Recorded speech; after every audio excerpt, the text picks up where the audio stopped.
Good morning, class, and good morning, Facebook. How are we doing today? Once again, Thursday morning, 7 o'clock, we started the Class D security class. I have 10 students. That was quick math on the top of my head right there.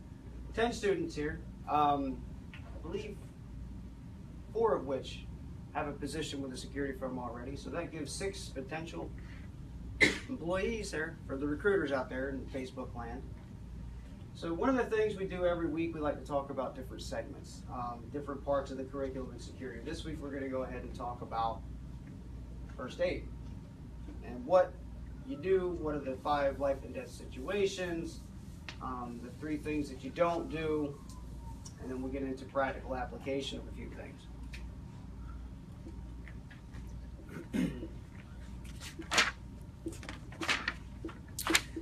So we get into it. Let me get my book. It's always good to have information out in front of you.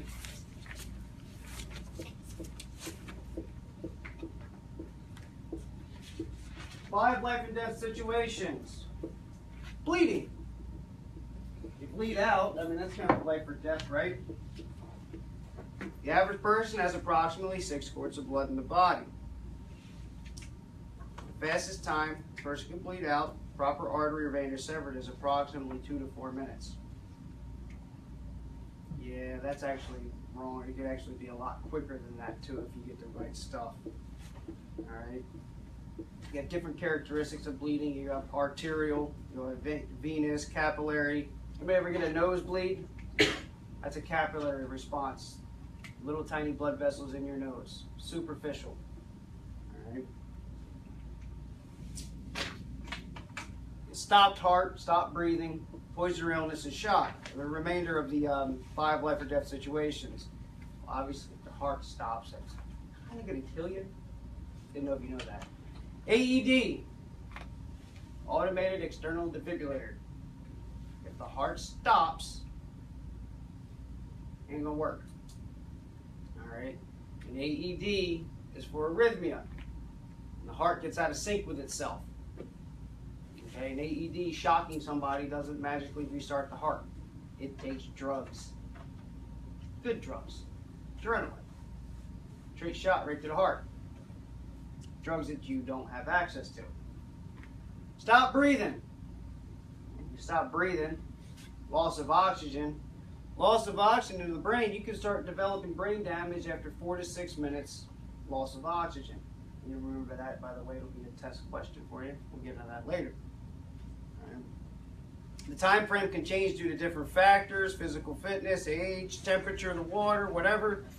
Could always change.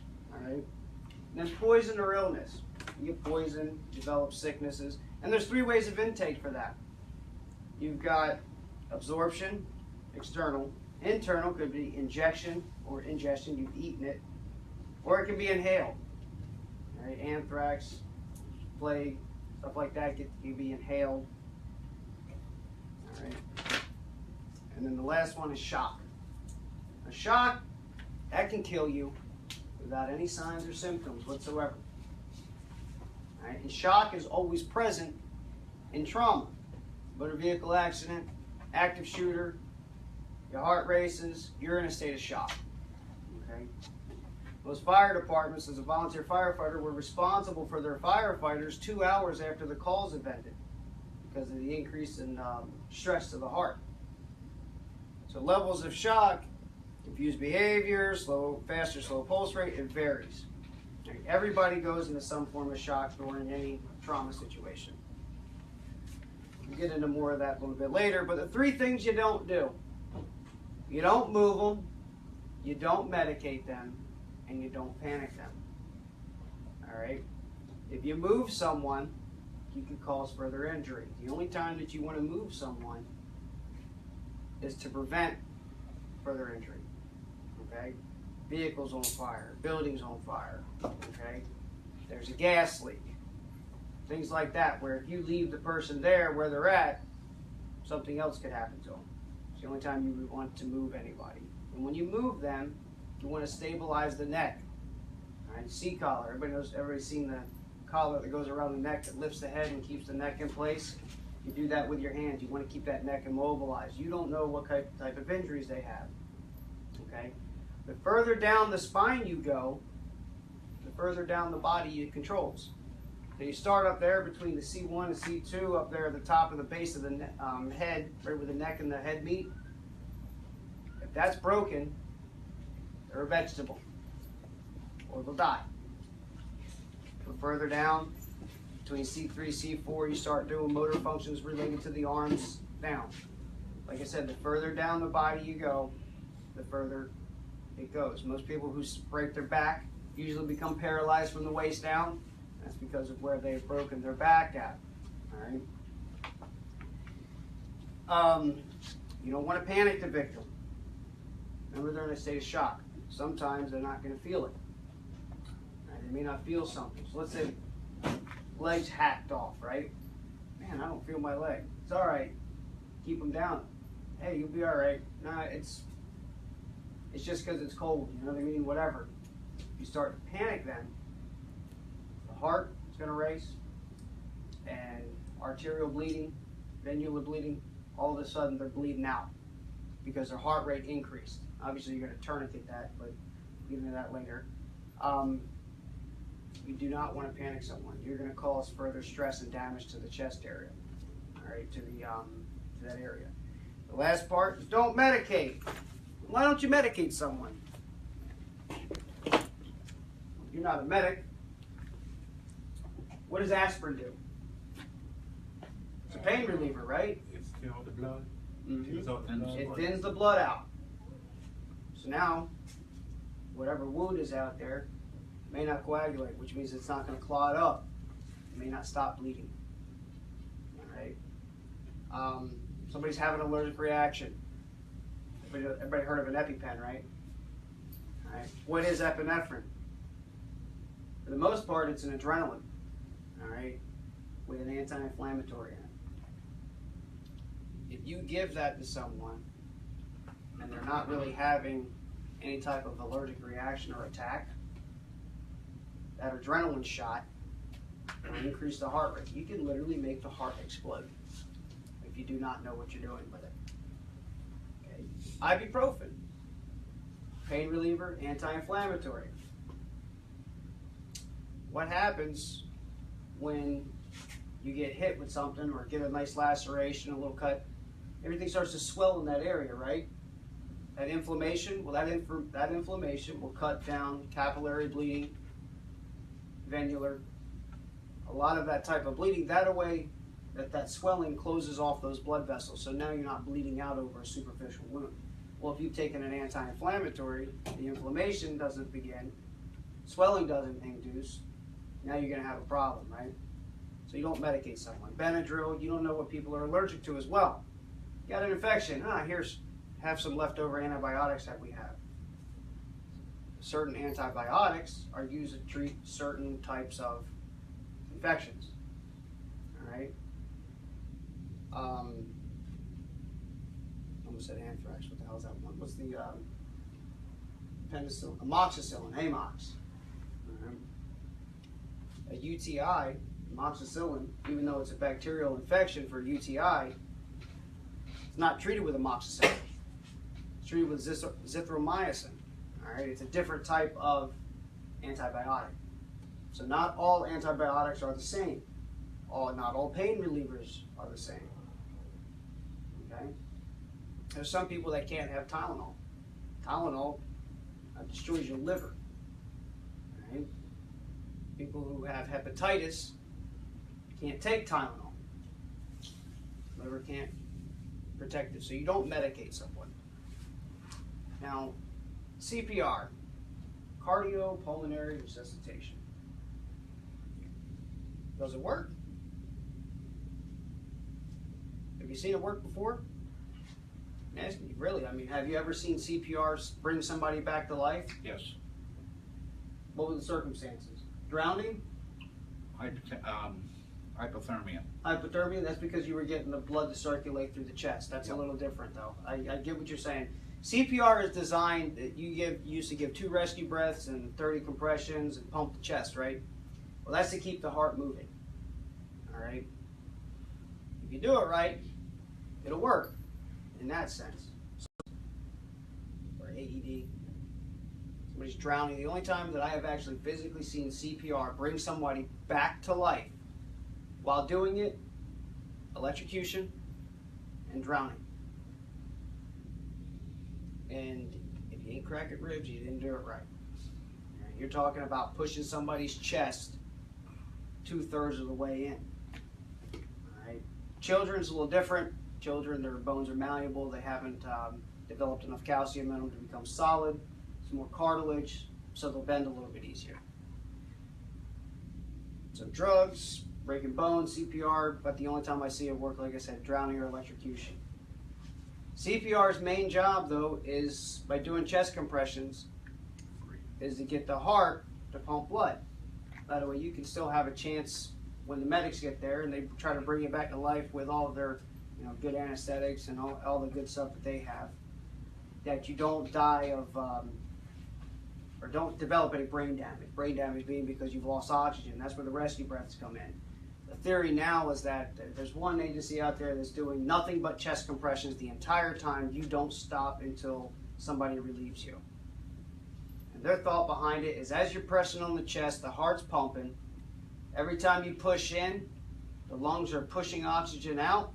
And every time you release, the lungs are drawing, the diaphragm's bringing oxygen in. So CPR changes, God knows, all the time. All right. So we get into bleeding. Bleeding, I mean, what do? Somebody's bleeding. If it's arterial, tourniquet. You're gonna cut off the bleeding. You go above the wound, closer to the heart. So I get a nice deep laceration across my bicep here, or in the inside of bicep. Now I have arterial bleeding. You immediately tie it off, tourniquet, write the time, T, and whatever time that you did it. That way they can, not bleed out. May lose the arm, but I'm alive. All right, there's certain things that you do, there's certain things you don't do. All right, and you don't do anything that you're not trained to do. The Good Samaritan Act protects you, the citizen, from civil liability. If you are trained professionally, however, it doesn't protect you. Do we have any questions about first aid? Things that they may have seen? Check and see if they're carrying any identification that says they got special medications. There you go. The reason I say that is because I carry a capsule that's got nitroglycerin in it, which obviously tells you I have a heart condition. So medical alert bracelets. There have been cases where truck drivers on the road, driving all over the place, they look like they're drunk. Okay, even smell like they're drunk. They get that acetone smell, sweet, sickly, nasty smells out of their breath because of the diabetic emergency that they're having. Okay, get them out of the vehicle, they're stumbling around and everything like that. Next thing you know, you see a medical alert bracelet that says diabetic. You do a blood sugar test and they're all sorts of messed up. That's why diabetics actually aren't allowed to be truck drivers. Right? Certain types of diabetics anyway. So yeah, look for our medical alert tabs. People with autism. This is funny because we're talking about medical emergencies, but things aren't really taught. Ever notice in most of the time in some type of law enforcement shootings, the person is disabled, has a mental disability, mentally handicapped in some way, right? During certain training, some states, some regulating bodies, they put you through some form of awareness training for that. How to deal with persons with mental disabilities and how to assist them. Problem is, it's one of those things that happens after the fact now. Something bad happens and well, maybe we should be trained in that. So now they're updating it during in-service training. So you also want to be aware of what type of psychological disorders there are and how to deal with them. The main ones, schizophrenia, bipolarism. Those two are so closely related that the medication prescribed for both of them are the same. Okay, bipolarism, people go from happy to aggravated to completely pissed off to sad, and it goes to the extreme. It's not, they don't have a balance between them. So it's the extreme happy, extremely pissed off, extremely sad and depressed, and their stuff is all over the place. They take medication to balance them out. The difference between bipolarism and schizophrenia, one hears voices, the other one doesn't. That's pretty much the only difference between the two. Okay. Dealing with someone with schizophrenia, you have different levels of that as well. All right, I had a gentleman working up at a bus stop we used to work at. He would stand there on the platform, rapping, headphones on, just singing. Right. Bus would show up, he would stop, and he would get on the bus. Now people were nervous because they see him, and he's constantly, headphones are on, and he's just like this. He's dancing, singing, doing his thing, and people are just like, what the hell is wrong with this guy? Well, I understand that he has a mental disorder, and I understand that he's not doing anything violent towards anyone else. He's just, say what's on it, he's just mentally ill. He just has that issue. Doesn't cause anyone any problems. Okay? There are certain types, though, bipolarism, schizophrenics, that once they're off their medication, they can become violent. Those are the ones that you want to watch out for. Autism. All right, a lot of those children and not a lot of those adults, once they get into adults, they have autosensory issues. All right, they have to touch everything. Before they make any acquaintance or social acquaintance, they're going to walk in and they're going to walk all the way around the room, touching everything and feeling the difference in transitions. All right, and you can notice some of a lot of the children, if they're not wearing shoes, they'll come walking in from the outside, and a little landing area, let's say that is tile, and then it goes from tile to carpet. They may stop right there where it goes to carpet and just analyze everything before they do it. Touch it with their foot for a moment, kind of figure it out, and the other one, and then they'll walk around. They have to touch and feel everything. With people with autism, you have to build a relationship with them as well. So when it gets to dealing with the mentally ill or people with mental disabilities, they're there, they understand, the process goes a little longer. All right? People with Down syndrome, all right, people with autism, everybody has to be handled differently. All right? And just because they're having an issue doesn't exactly make them violent. You just need to know how to deal with them. All right, I have a guy that worked for me, and he had a little ID that was with him because he suffered from diabetic attacks all the time, and he became violent and aggressive towards people. He threw his wallet at the police officer while he was out there in the middle of an intersection freaking out in traffic. The officer's trying to figure out who it is, and there's his ID, but right in front of the ID, it says, if I'm having an attack and it looks like that I'm being violent, please excuse my behavior and get me help immediately. I'm a diabetic in need of insulin. And it went from being, I'm not dealing with some asshole out in the middle of the intersection just causing a problem. I'm dealing with somebody with a medical issue. We need to get EMS out here. So it changes how the things are handled. Yes, sir. Yeah. There's an ambiguity I want to clear up. What's the difference between autism and Down syndrome? Well, autism and Down syndrome are their difference on the spectrum. I mean, a child with Down syndrome is easy to spot. You usually have the eyes, the eye issue, and the face is usually a little chunked out. It turns into a, I can't remember, I think it's a chromosome deficiency. I believe it's one chromosome less than the normal. I believe we have 26 chromosomes, and I think they have 25. Okay, so it's a chromosome issue. It's their ability to comprehend when it comes to children, mainly children with with Down syndrome.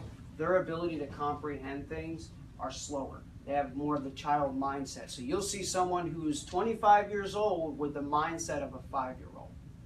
Okay, and they haven't gotten past that. I have a good friend of mine, a close family friend, her brother has Down syndrome.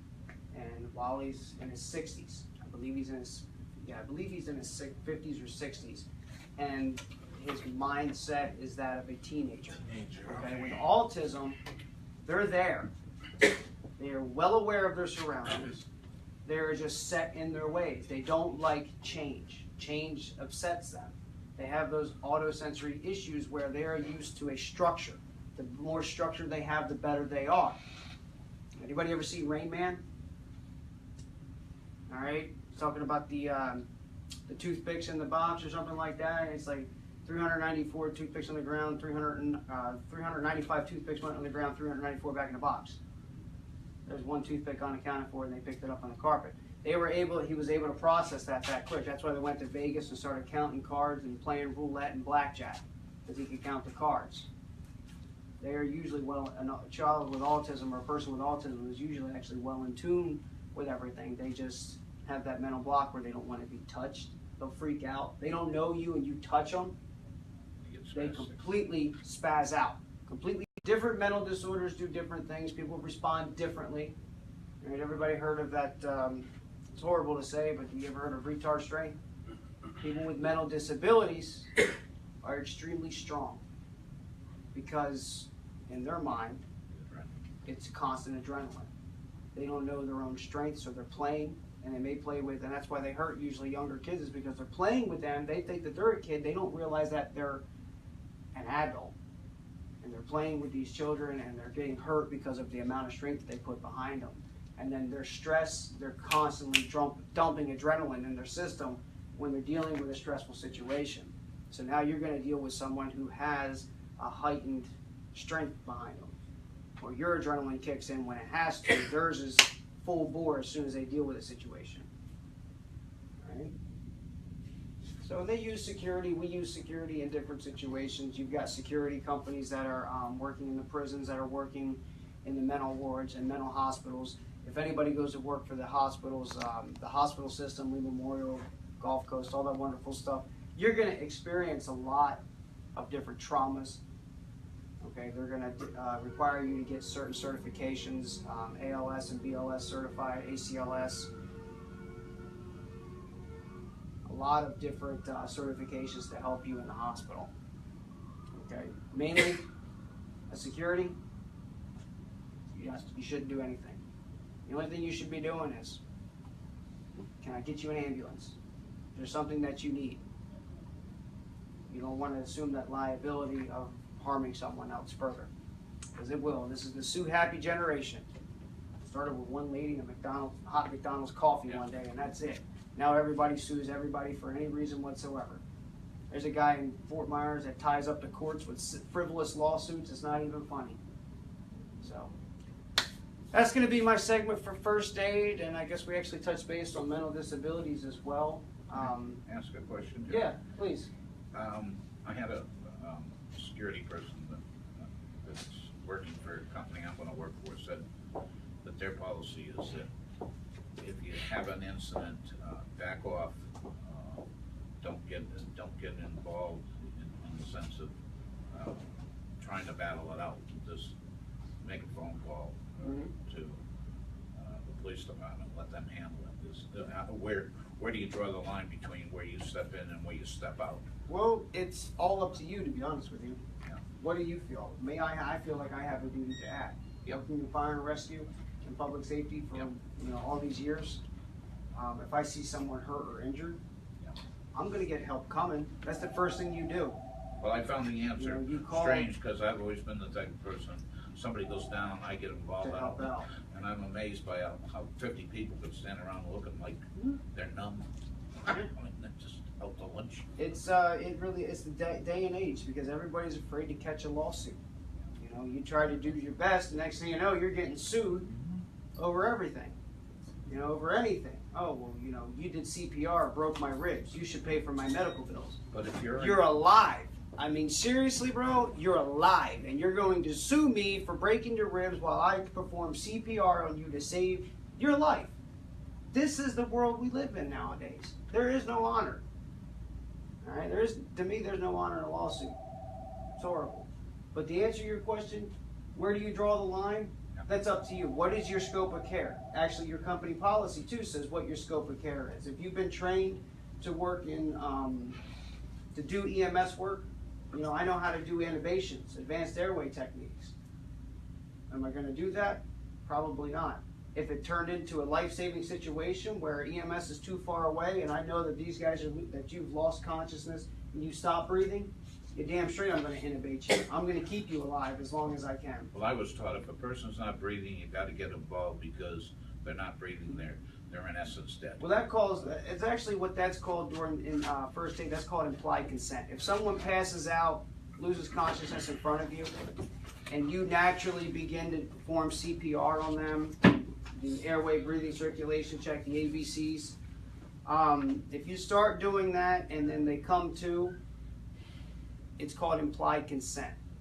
Even if they have a DNR that you don't know about, or they don't want to be, certain religious aspects do not allow you to touch them.